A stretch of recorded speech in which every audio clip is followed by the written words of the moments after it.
U.S. military has long contended its air warcrafts are far superior to those of Iraq. This was apparent from continuous air assaults launched prior to the ground assault. CNN's David Bernkoff reports. The U.S. military likes to say its AH-1 Cobra helicopter is armed to the teeth. The Cobra flies close troop support and attack missions, primarily against armored targets. The main armament, 8 TOW anti-tank missiles. The Cobra flies primarily in the day and in good weather. The AH-64 Apache helicopter, armed with 30mm cannon and a variety of rockets and missiles, is designed to destroy enemy armor and artillery. The all-weather Apache flies day and night missions. The AV-8 Harrier, or jump jet, also flies support missions for ground troops and amphibious landing troops. It's designed to operate where runway facilities are limited or unavailable. The Harrier is famous for its vertical takeoff and hovering capability. The plane carries a wide variety of conventional and smart weapons and can be outfitted with a Gatling gun. The A-10 Thunderbolt is better known by its unofficial name, the Warthog. It flies low and close to ground troops and was built primarily to attack enemy tanks. The Thunderbolt carries armor-piercing, high-explosive missiles, conventional bombs, cluster bombs, and a 30mm 6-barrel Gatling gun. It was built with long endurance capability and can be refueled in flight. Among the many weapons carried by the planes and helicopters are the Maverick anti-tank missiles. They are guided by a television camera, and the military claims 85% of Mavericks strike their targets. The Hellfire missile is an anti-armor weapon. It's also known as a fire-and-forget weapon because the pilot doesn't have to see the target. It can be operated by a separate OH-58 Scout helicopter, which picks out multiple targets in battle and controls the missiles fired from Apaches. The TOW missile is wire-guided and optically tracked. The gunner must have the target in his sights. Cluster bombs dropped from Thunderbolts and Harriers explode in the air, scattering smaller bombs, which either explode as they hit or act as mines, making it difficult for tanks and trucks to move to the front lines in a battle. David Bernkoff, CNN reporting. That's it for this hour. Coming up in the next hour, we'll have an update on that Scud missile attack in Saudi Arabia. I'm Cheryl Atkinson. Stay tuned to CNN. I'm Ralph Wingate.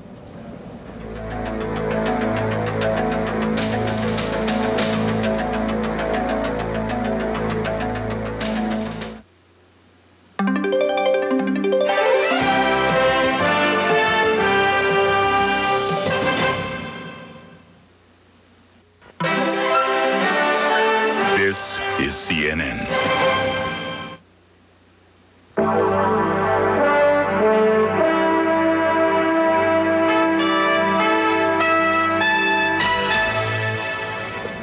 A dozen U.S. soldiers are killed in a Scud missile attack on Saudi Arabia. Burned out and battered on rocky positions in the trail of Allied advancement. CNN's coverage of the war continues. From CNN Center in Atlanta, I'm Ralph Wingate. And I'm Catherine Cryer. We mentioned that Scud missile attack on Saudi Arabia, the first Scud attack to hit a U.S. military target. Let's get an update now from Mike Chinoy standing by. Mike? Catherine, it was the worst single Scud attack anywhere of the war. About 8:40 in the evening Saudi time, not quite 2 hours ago, or a little more than 2 hours ago, the air raid siren sounded in eastern Saudi Arabia. We have some video taken by a local resident near where this incident happened. Here we go, Scud missile. Here we go, Linda. It's coming down. The tape hit at a housing compound for American servicemen in Dhahran in eastern Saudi Arabia. The compound was totally destroyed. This was the scene moments afterwards.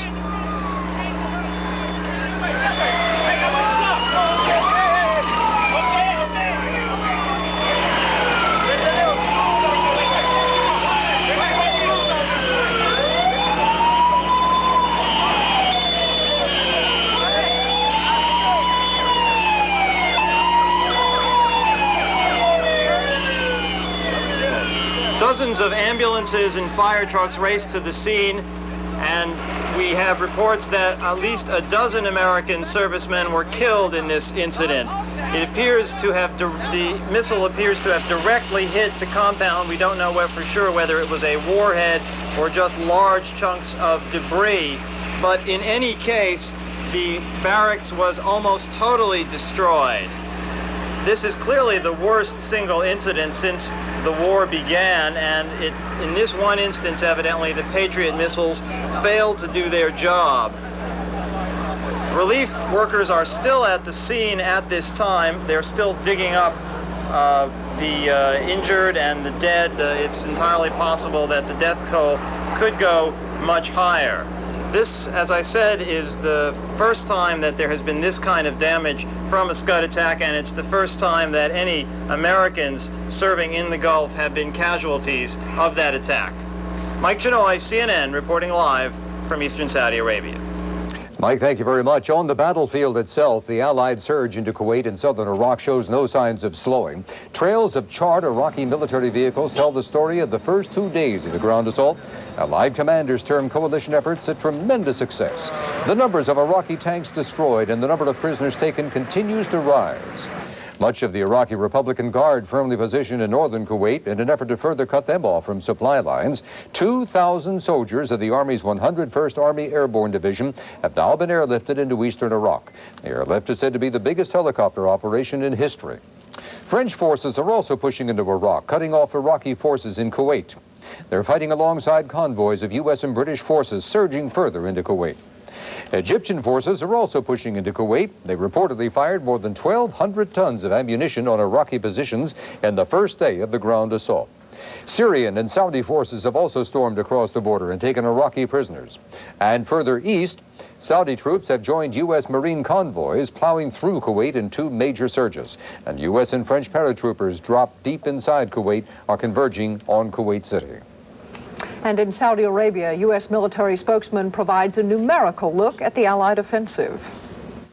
Since the beginning of ground offensive, coalition forces have destroyed more than 270 tanks and continue to attack all types of vehicles and other types of emplacements. And again, I would emphasize these are extremely conservative results. Since the beginning of the ground campaign, casualties remain extremely light. 1 casualty obviously is too many. As of this afternoon, initial reports indicate that 4 U.S. servicemen have been killed and 21 have been wounded in action. British naval forces report intercepting an Iraqi Silkworm missile intended for an Allied ship in the Persian Gulf. A Royal Navy spokesman credits the crew of HMS Gloucester, which was protecting the USS Missouri. Gloucester's crew reportedly took quick action and fired 2 anti-missile missiles. One hit the Silkworm. A second Silkworm reportedly misfired and fell harmlessly into the sea. In other naval action, U.S. Marine sources say helicopters from the USS NASA have been dispatched to the Kuwaiti coast on reconnaissance missions. The sources say the helicopters have returned with word Iraqi forces are holding to their positions along the coast. The mission reportedly also was designed in part to keep the Iraqis guessing about when and if an amphibious landing will occur. And on land, the Iraqi prisoner of war total keeps climbing. Pentagon officials now say more than 21,000 Iraqis have been taken in, but Allied commanders say Iraqis still in Kuwait increasingly are committing atrocities against Kuwaiti citizens. There is horrible things going on. I hate to say it, but there is killing people by axes, hitting both heads. They rape females, cut them, certain parts of them, and hang them in every street. There is, unfortunately, they even try to force their own Iraqi very young soldiers to kill another Kuwaiti children, those type of things, which is, if I elaborate on it, it's so horrible. The Arab commander warns those responsible for the atrocities will be brought to justice. President Bush has given his own upbeat assessment of the ground war. The news is good. Coalition air and ground forces are advancing on their objectives. Enemy prisoners are surrendering in large numbers, And thus far, thank God, U.S. and coalition casualties are few. The liberation of Kuwait is on course and on schedule. We have the initiative. We intend to keep it. We must guard against euphoria. There are battles yet to come and casualties to be borne. But make no mistake, we will prevail. Kuwait will soon be free, and America's men and women in uniform will return home to the thanks and respect of a grateful nation. And when our coverage of the war continues, we'll have a report from CNN's Christian Amanpour in Baghdad.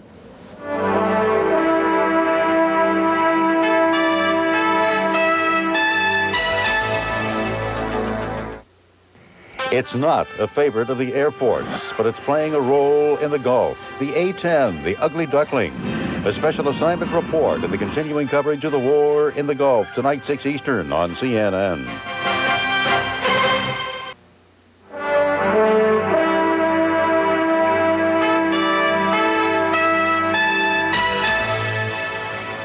What's happening in Baghdad while the Allied forces move into occupied Kuwait? Let's find out now and go to CNN correspondent Christian Amanpour in Baghdad. We remind you that our reports are being monitored by Iraqi authorities. Christian?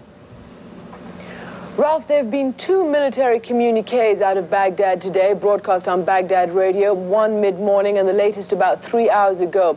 There has been no announcement, nothing reported, nothing said on Baghdad radio about the latest Scud attack on eastern Saudi Arabia that has apparently caused casualties amongst U.S. servicemen. As you might expect, the military communiques from here continue to report great Iraqi successes.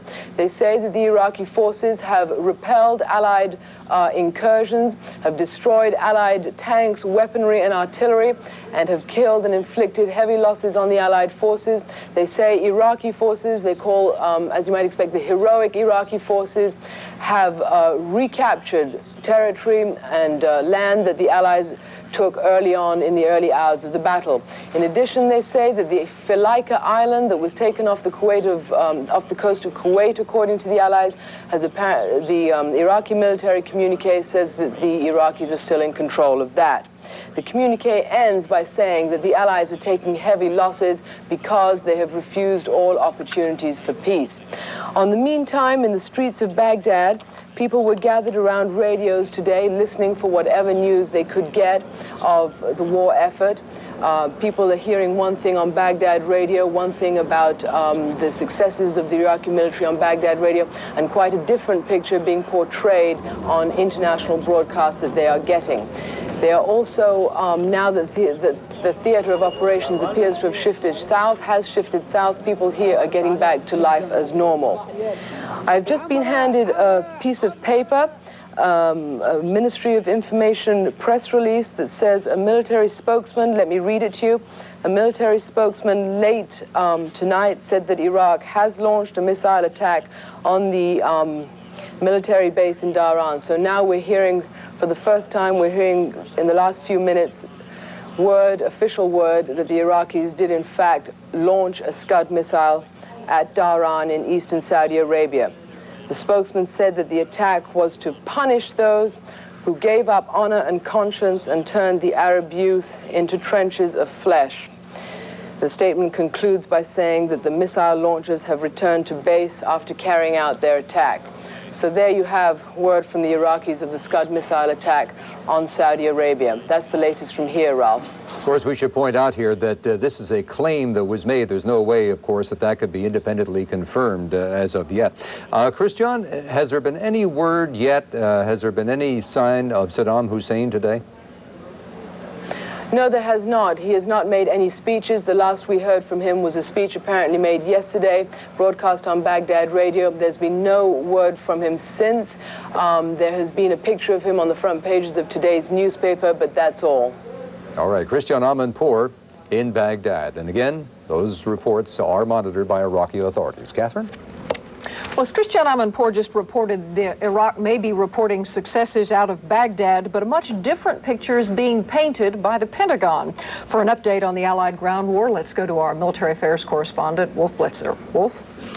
Catherine, the number of Iraqi soldiers captured by U.S. and allied forces continues to grow dramatically. Earlier today in Saudi Arabia at a briefing, officials said that 20,000 Iraqi soldiers had been taken prisoner. But sources here at the Pentagon say since then the number has grown to around 25,000 and is increasing all the time. And at that briefing in Saudi Arabia, a U.S. officer said the Allies were also doing very well on the battlefield. That Marine and Army forces have reported the capture of 20 T-62 tanks, 40 APCs, and over 400 EPWs. In another incident, 50 Tu-62 tanks are parked within 4 kilometers of their position, with the Iraqi crews indicating their desire to surrender. An additional 2,100 EPWs have been captured since I gave you those last numbers, and 20 to 30 tanks have been destroyed. Pentagon officials say a unit of the Republican Guard finally came out of its heavily dug-in positions in southern Iraq and was engaged by U.S. and allied ground forces. Some 35 top-of-the-line Soviet-made T-72 tanks seen here were destroyed with the help of U.S. Air Force A-10 aircraft. Since the start of the ground war, U.S. and allied casualties have been very light. As we reported earlier, 4 U.S. military personnel have now been reported killed. 5 allied troops have been reported killed. 2 U.S. pilots are now listed as missing after their aircraft went down. And officials say that 2 additional Iraqi planes did manage to get off the ground today and to fly to neighboring Iran. This is the first time U.S. officials say that Iraqi planes have managed to get off the ground in 2 weeks.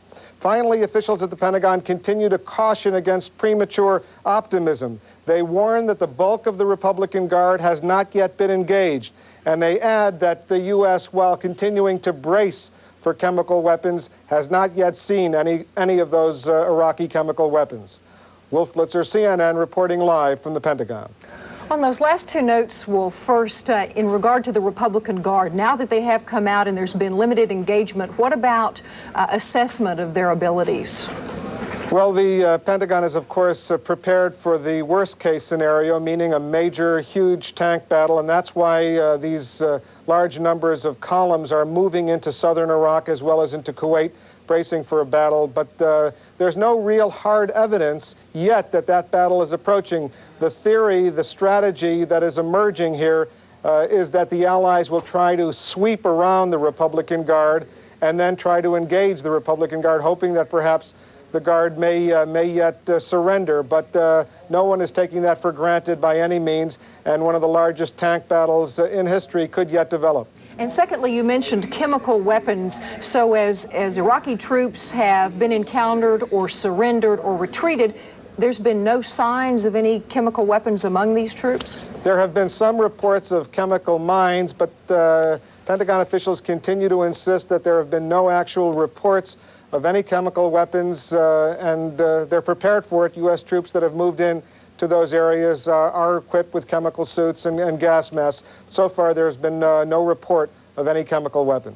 Thank you, Wolf Blitzer at the Pentagon. And our coverage of the war in the Gulf continues right after this.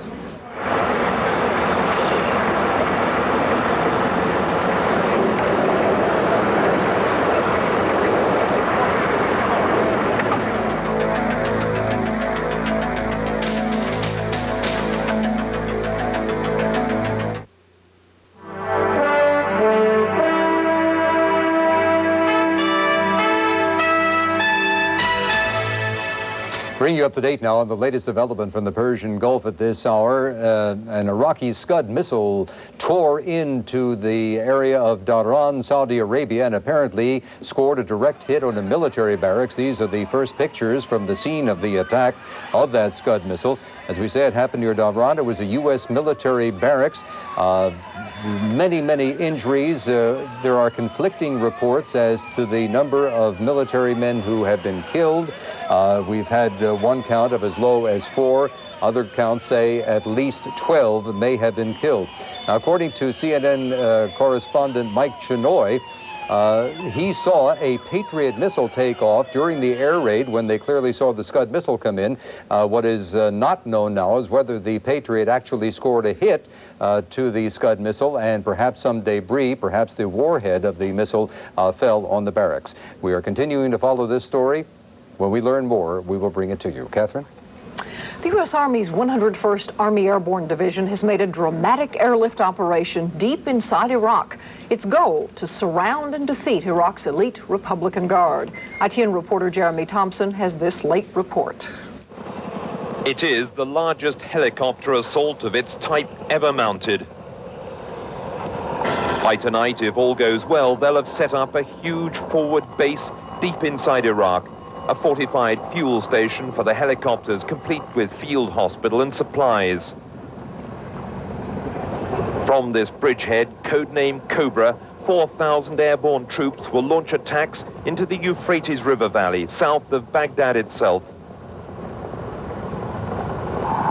The airborne assault, coupled with massive land attacks, is aimed at isolating Saddam's key units of the Republican Guard, now entrenched outside the southern Iraqi city of Basra. Over 100 helicopters are now poised to try and cut off the Republican Guard from either retreat or advance. But as Allied armor moved forward in support, the latest intelligence suggested the Republican Guard were by no means finished. Coalition pilots had seen some 80 Iraqi tanks moving south across the battlefield towards the advancing front line of Desert Storm. The relentless artillery and air bombardment has clearly flushed Saddam's much vaunted army from its bunkers. If the Republican Guard has emerged from hiding for one last defiant stand, the battle ahead could still be bloody and brutal. But along much of the front line, the Allied battle force is well ahead of schedule. The advance now accelerating. On the eastern flank, the small Kuwaiti army, back on its own soil for the first time in nearly 7 months. Today is Kuwait's Independence Day. The exiled force is determined that it should go down in history. We go now to our country the freedom, okay? And we thank all the friends to help us. Thank you. Although the Kuwaitis are now almost within sight of their capital city, liberation could still be some days away. Far to the west, French and American armored columns led a high-speed attack, thrusting up to 100 miles into Iraq. The eventual aim to hold the Baghdad-Basra road, outflanking the Republican Guard. In the desert between them, other units were preparing to meet the Iraqi tanks head-on. So far, the Allies have met only moderate resistance. Across the battlefield, they've found scores of foxholes abandoned by Iraqi troops who fled without even taking their weapons. Over 20,000 of Saddam's soldiers have now been captured or surrendered. The sheer number has taken the Allies by surprise. The prisoners, some wounded, are now being treated, bathed and fed before being moved back to holding camps. They've told interrogators they no longer believe in their mission. Many of them, war-weary after weeks of bombardment, have apparently lost the will to fight. At the front, wounded Allied soldiers are rushed from the battlefield. Until now, there have been far fewer casualties than expected. The Americans report 5 killed and 21 injured. But the Medivac helicopters expect more work if it comes to a showdown between the Allied forces and the Republican Guard. Jeremy Thompson, ITN in Saudi Arabia. And just ahead, will U.S.-Soviet superpower relations take a bruising over the Gulf War?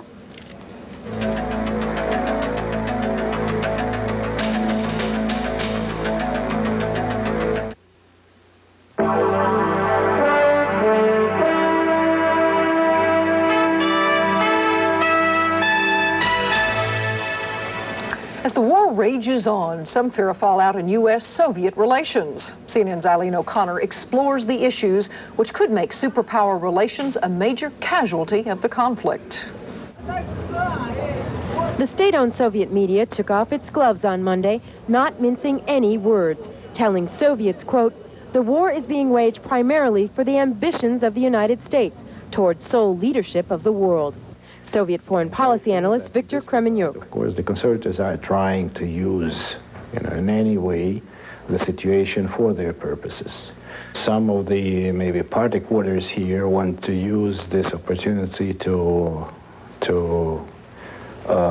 push the wedge further into this U.S.-Soviet relationship. Conservatives paint the Allies as hasty in rejecting President Gorbachev's peace plan. That rejection also leaves the Soviets with no role to play, yet major interests in the region. One of the gravest concerns for the Soviets is the danger of escalation of the war in the area. Since it's really too close to the Soviet borders, it's too close politically and even ethnically to the domestic Soviet issues, since we have a lot of Islamic population, as you know. And of course we are interested that the war should be stopped as soon as possible. Despite their own problems, Soviets are taking an active interest in the war. For the moment, most say they support the United States. Soviet cooperation throughout the crisis had helped U.S.-Soviet relations. But with more conservative voices being heard in the Kremlin, Soviet officials concede if the war drags on, that cooperation may come grudgingly, which could make the U.S.-Soviet relationship this war's biggest casualty. Eileen O'Connor, CNN, Moscow. In other news, the Warsaw Pact, as the world has come to know it, has become a casualty of the Cold War. In Hungary today, officials from the Soviet Union and Eastern Europe formally signed the Pact's 35-year-old military alliance out of existence as of April 1st. The officials plan to meet again by July to discuss dismantling the Warsaw Pact's political structures. In Thailand, police have arrested about 14 students at a university in the capital. Students were protesting Saturday's military takeover. Thailand's premier and other government leaders were detained in a bloodless coup. The junta has promised to name a provisional government within days and hold democratic elections within 6 months. And coming up, Wall Street has been trying to rally today. We'll get an update on how the market's been doing right after this.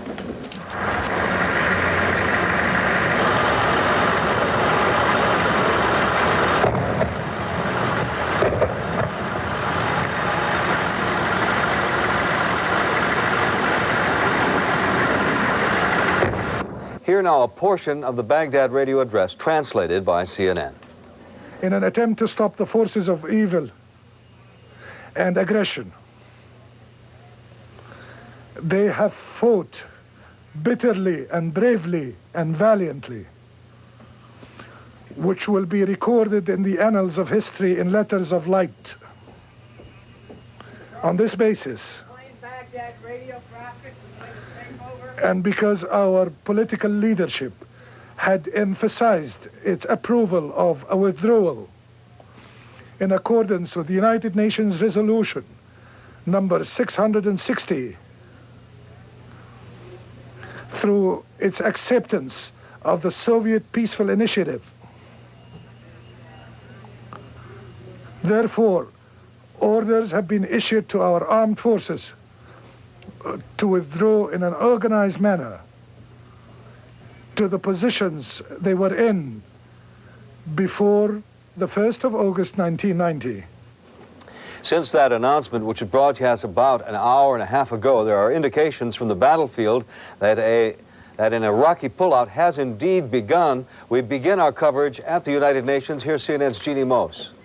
It has been an exciting afternoon here at the United Nations. Before Radio Baghdad let it be known that Saddam Hussein is allegedly pulling his troops out, the Soviet ambassador to the UN asked for consultations of the Security Council. The Security Council met behind closed doors, and the Soviet ambassador told the Council, "We have reason to believe Iraq is willing to accept immediate and unconditional withdrawal." The Soviet ambassador went on to make 3 points. He said it was basically a plan, or you could consider it a plan. He said we would fix a date for withdrawal. The withdrawal would be on a very short time frame, would be accomplished quickly and without any other conditions. That's it, and that is very close to what the coalition had asked for, the plan the coalition had asked for. Well, when the Security Council session broke up, the U.S. and the British ambassadors were skeptical. They said, well, if Baghdad accepts this, why doesn't the Iraqi ambassador to the UN come to the Security Council and say so? Why does it have to be done through the Soviet ambassador? Now, here is some of what the U.S. ambassador had to say this afternoon.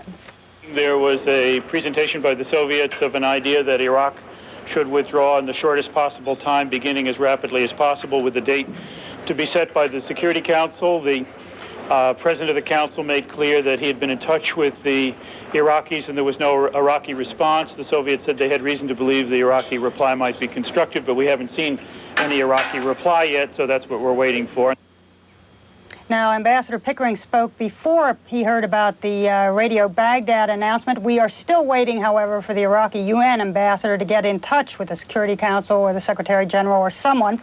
Meanwhile, the ambassador from Yemen here at the United Nations says that the Soviet ambassador told him that Tariq Aziz, the Iraqi foreign minister, informed the Soviet ambassador in Baghdad of this decision of Iraq to withdraw back to the borders before the Iraqi invasion.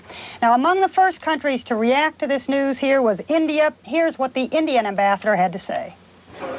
If this report is correct, then I welcome the announcement very much.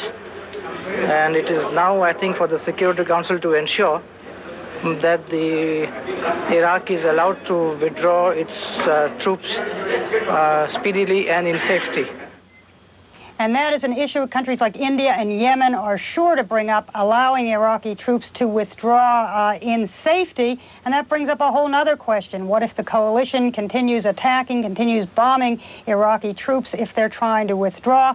At this point, though, still no confirmation from the Iraqi UN ambassador about whether Iraq is definitely pulling its troops out of Kuwait. I'm Jeannie Moos reporting live from the UN. Jeannie, we're told another network is reporting that an Iraqi diplomat is denying the validity of the Baghdad report. Anything on that? Well, I think that's a reference to remarks made by one of the lower-ranking Iraqi diplomats here. And it kind of points out one of the problems. This is an Iraqi diplomat we've been talking to all day, and he hasn't known about any of this, basically. There has been a major communications problem all along between the Iraqi mission to the United Nations and Baghdad. It was our understanding that they were getting a lot of their communications through Amman, Jordan, that they don't have direct communications with Baghdad. So this has been a problem all along. Often when we ask the Iraqi ambassador questions, he doesn't like to answer us because he's just not sure what the official line is from Baghdad. All right, Jeannie Moos at the UN in New York. Cheryl. So far, we are hearing a hardline reaction from the White House. Let's go to CNN's Charles Beerborough, who is at the White House with the latest. Charles? Well, Cheryl, things could change, but for now, the U.S. is dismissive of the Radio Baghdad statement. White House spokesman Marlin Fitzwater says that Iraq can accept the United Nations resolutions at any time, that those resolutions remain on the table, and that they are the criteria. Spokesman Fitzwater says that the U.S. does not feel that there is anything to respond to at this time, since there is no authoritative statement coming from the Iraqi government, and the point is that they want to hear it at the UN. They want to hear it from an Iraqi official, not a radio broadcast. Says spokesman Fitzwater, as far as we know, the war goes on. The president had earlier cautioned that the ground war would not all be easy. We must guard against euphoria. There are battles yet to come and casualties to be borne, but make no mistake, we will prevail. Bush spent much of his day in briefings with his cabinet, with his national security advisors, and on the phone with his commander on the ground in Saudi Arabia, General Norman Schwarzkopf, complimenting the general on the initial thrust of the ground campaign. It was the first time Bush and General Schwarzkopf had talked since before the start of the air war in mid-January. Despite the note of caution, Bush says the news so far is good. Coalition air and ground forces are advancing on their objectives. Enemy prisoners are surrendering in large numbers. Administration officials say U.S. objectives have not changed, but the war does not necessarily end when the last Iraqi leaves Kuwait. What if they say, okay, we'll get over the border, but they keep firing, they keep shooting? I mean, is that, quote unquote, legitimate end of the war? In fact, Saddam Hussein's elite Republican Guard could find coalition forces at its back inside Iraq. One senior Bush administration official says a good hard pounding of the Guards would be about right to diminish the base of Saddam Hussein's support. War's end could find U.S. and other coalition forces actually holding Iraqi territory. While there is no long-term ambition to occupy Iraq, officials suggest that would provide leverage for the repatriation of prisoners of war and for extracting reparations from Iraq for the reconstruction of Kuwait. That is a provision of the United Nations resolutions. As for Saddam Hussein himself, Bush has repeatedly made his feelings clear. No one will weep when he's gone.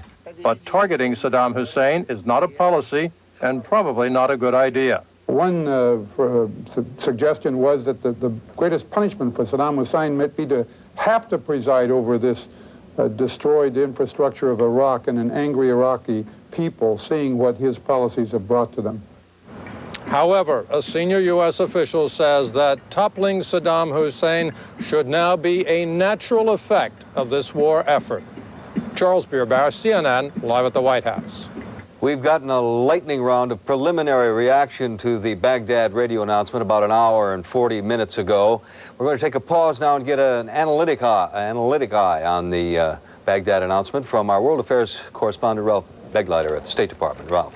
The Radio Baghdad announcement essentially is broken into two portions. In the first portion, for the first time, the Iraqi government has formally said that orders have been issued to Iraqi armed forces to withdraw in an organized manner to the positions they held before August 1st, 1990.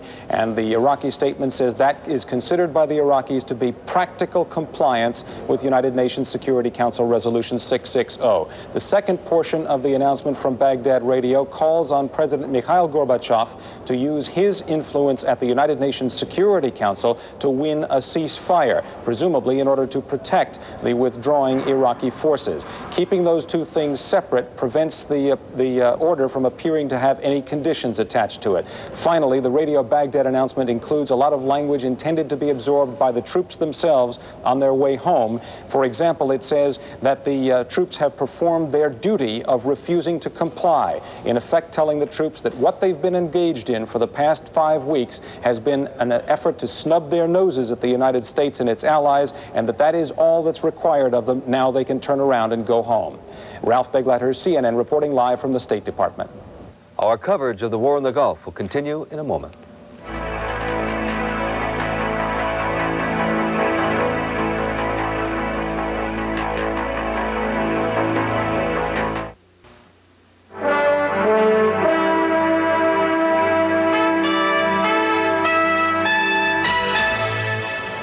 Something we told you earlier that's worth repeating, CNN has learned that intelligence reports reaching the Bush administration indicate, quote, large numbers of Iraqi tanks, trucks, and equipment now are headed north out of Kuwait, end quote. For the latest on what we know from the Pentagon, CNN's Wolf Blitzer. Wolf, what if there is a pullout?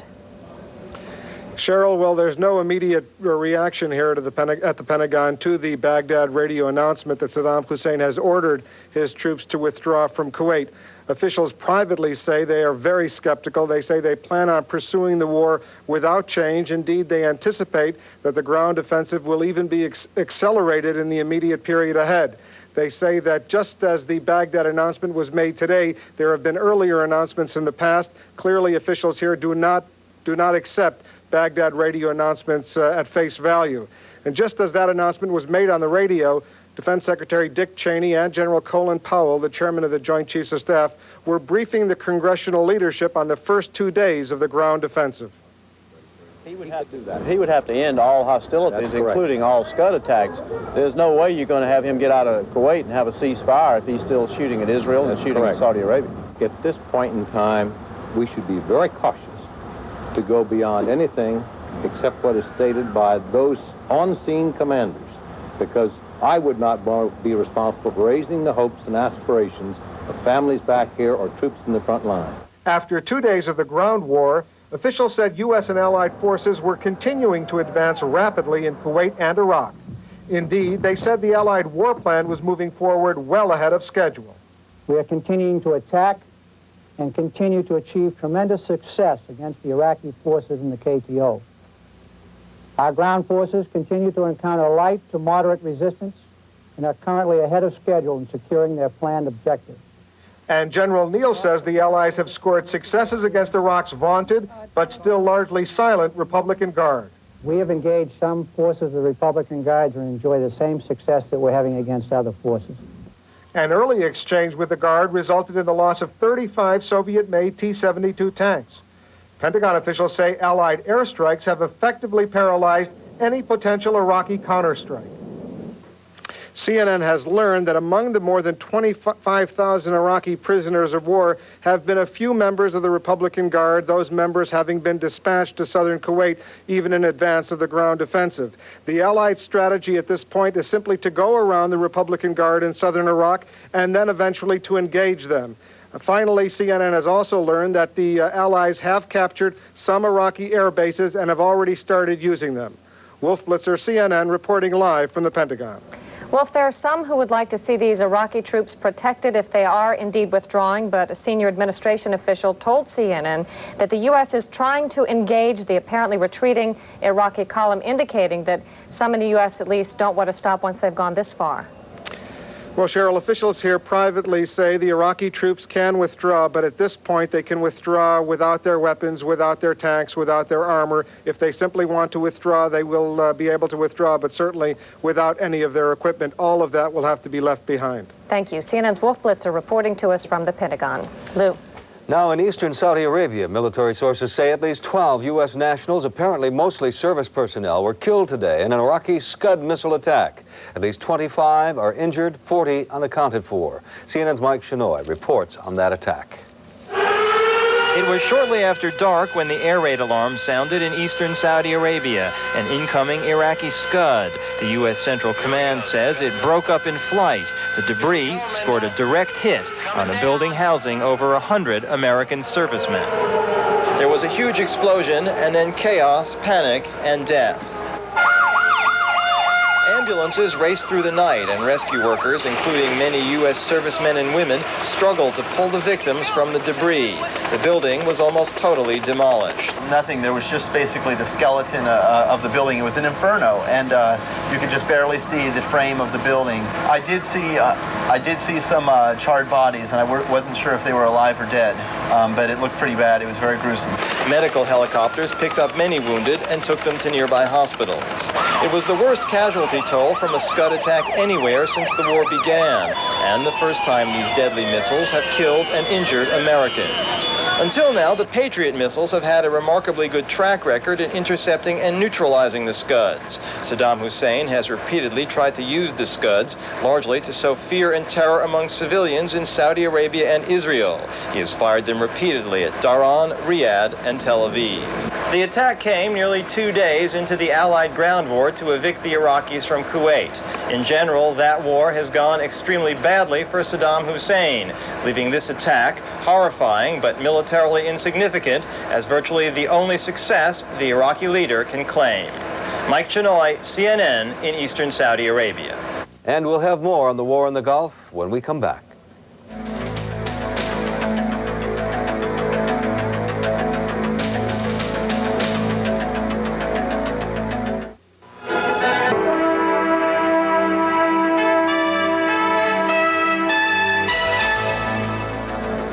Kuwait's ambassador to the United States says he is skeptical of news of a pullout from Kuwait. About an hour ago, Saud Nasir al-Sabah told CNN it could be an Iraqi attempt to create confusion. He says if Iraq really wants to obey UN resolutions, the word should have come at the UN from the Iraqis. The ambassador also says Iraq is taking a beating in the war. See now over 25,000 prisoners of war taken in. They've surrendered. And their Republican guards in the north are taking a beating, and they are in the verge of being confronted by the 7th Corps.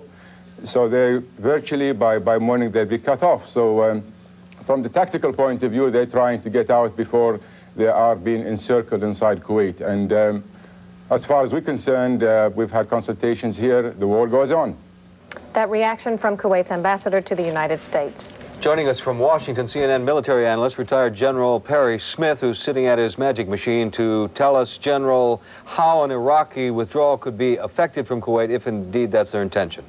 It would be very difficult now. There's a strategic paralysis on the part of the Iraqi forces. It's very hard to communicate from one unit to the other. And even if the word could be given across the board, trying to get out of Kuwait now and into Iraq, they're going to run into a lot of air power. You've got a lot of forces on the side of the coalition moving this way. They don't have much time, and traveling now with all that air power on top of them is very hard. So I would expect that there might be some units near the border who would have some chance of getting away. But units deep into Kuwait just aren't going to have time before the noose closes. So unlike the Falaise situation in World War II, where there was a chance for the Germans to escape at Normandy, the opportunity to escape there, I think, is very minimal. There may be some that get out, but I don't think many will make it. What are chances of escape? An administration official suggests that if there are no tanks or personnel carriers involved, if they just want to walk out, they can walk out. Is that even possible? That's feasible, but again, distance hurts you. You can only walk so many miles per hour, and you've got this great pincer movement or this great sweeping movement coming this way. So some could walk out, and some probably will, but I think the numbers will be small, and those who try to get in vehicles and move will get hammered by air power. And so it might be safer for them to stay there and be captured than to try to escape at this point. Although they're normal routines, but news of the war is never far away. Very little seems to stand in their way, but there are some hints of a chemical... Students at Northwestern University watch the war in between classes or during lunch instead of following soap operas. In Fayetteville, North Carolina, not far from the Army's Fort Bragg, shopping malls are full of reminders that many of the men and women have shipped out. Business is way down. Some military wives are helping run a message center where they can receive and send videotape postcards to the troops. My name is Lieutenant Chris Churchbourne. We're from Bravo, 3rd and 319th Field Artillery. From Saudi Arabia, we just like to say, good morning! There's a lot of concern. I try to tell myself I'm prepared for it, but you're never prepared completely. In the center of capitalism, the New York Stock Exchange, traders broke into applause when the message board informed them that a relative of a U.S. officer in the Gulf would ring the closing bell. Arab Americans in Paterson, New Jersey follow the war intently while they run stores, shop, and go to work. Some want to make sure Saddam Hussein isn't around after the fighting ends. You want to have a victory by killing this man or, getting him out of power. He will not stay as a president anymore after what he cost his country, but give a chance to the people to decide for themselves. The war isn't stopping travelers, some who want a quick victory and an end to the current Iraqi leadership. He needs to be cut off, old Subazad or whatever his name is. He's killed enough of people. I'm entirely behind President Bush and the United States, so I have no problem with it, whatever the president calls for. In Georgia, a veteran who has seen combat in 3 wars read a 50-year-old poem written about World War II and the ground combat in Europe. Then that never-to-be-forgotten sound, the static whisper of rushing air, louder and louder, a deafening crescendo, a flash that lights the sky, another and another, closer yet they come. God, why won't it stop? Is there a light? But still no dawn. The words ring true again. Dan Ronan, CNN reporting. Again, the major news story, and it's a little less than 2 hours old, is an announcement on Baghdad radio, and I'm quoting from a major portion of it. Orders were issued to the armed forces for an organized withdrawal to the positions in which they were before the 1st of August, 1990. This is reportedly an order from Saddam Hussein himself for his Iraqi troops to get out of Kuwait. That's the latest news. We continue to follow it and get reaction to it. Next is a special edition of Crossfire. They will be discussing this latest development in the Gulf War. I'm Lou Waters. I'm Cheryl Atkinson. First, we'll have an update on the latest in the Gulf. Stay tuned. Good night.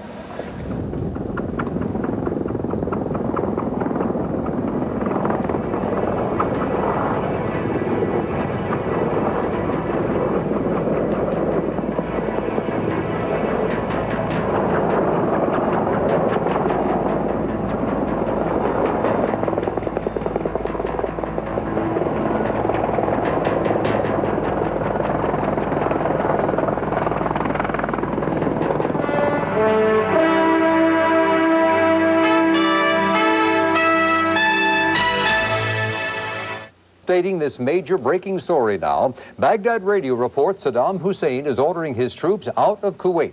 That statement just 2 hours ago says, in part, orders were issued to the armed forces for an organized withdrawal to the positions in which they were before the 1st of August, 1990.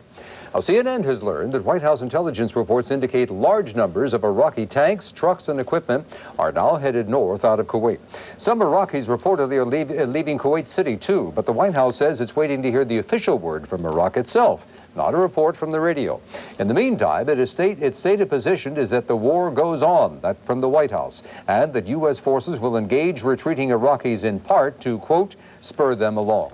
Meanwhile, Allied forces called the second day of the ground war a tremendous success. Ground forces continued their rapid roll through Iraqi positions. The Allied command said they smashed scores of tanks and artillery pieces and scooped up thousands more prisoners. At least 18,000 POWs are now reported in Allied hands. U.S. Marines and paratroopers reportedly have tightened their grip around Kuwait City, and airborne troops have pushed deep into southern Iraq. U.S. forces report success in their first battle with the elite Republican Guard units. U.S. losses are still described as extremely light, with 4 killed and 21 wounded in action. Now, the Iraqis struck back against the U.S. rear line, scoring a direct hit with a Scud missile attack on a U.S. barracks in Khobar City, Saudi Arabia. At least 12 U.S. servicemen were killed, 25 were injured, another 40 are still unaccounted for. The Scud broke up in flight, but even then it proved deadly, the debris hitting the barracks and then exploding. Rescue workers struggled to pull the victims from the debris. The building, which housed more than 100 servicemen, was destroyed. It's the largest number of casualties from a Scud attack since the war began.